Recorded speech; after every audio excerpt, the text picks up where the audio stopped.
Pamirsa muali kebungkahnya penerbangan internasional nuju Bali, kedadosang selah pemargi majeng pare angganing pariwisata.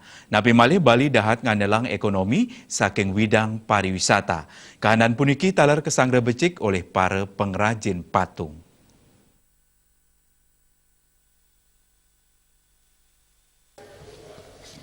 Siletunggil pengrajin patung sane magenah ring Banjar Purwakerta Desa Adat Gerih Abian Semal Badung wayan winasen latarang selami pandemi limbak pemasaran karya seni patung kauningin tedun utamanya nih pengarsan saking dura negara duaning asapunike pesanan saking krama lokal kantun kepanggih tur kekantenang dahat ngwantu para pengrajin patung Presiden limbak. Pamungkahan pariwisata Bali nucap kedadosang selah becik majeng para pematung ring tengahing kaon nyane pesanan kerajinan patung sangkading pandemi.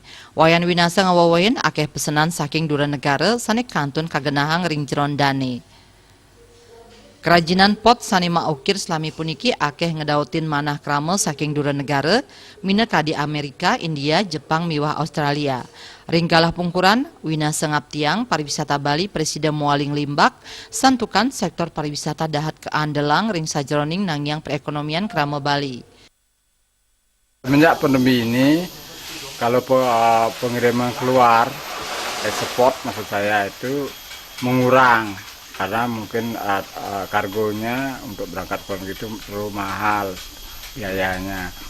Yang datang sekarang lokal, mungkin lokal itu dengan pandeminya ini dia dirumahkan, terus dia kerja membuat apa di rumah seperti kebun gitu umpamanya, menghias rumah, ya itu hanya lokal yang datang. Dengan dibukanya pariwisata sekarang sudah mulai ada tamu dari mancanegara dari luar negeri yang datang untuk berbelanja, bukannya lokal. Ya, harap saya mudah-mudahan dibuka 100% nanti. Saputra Bali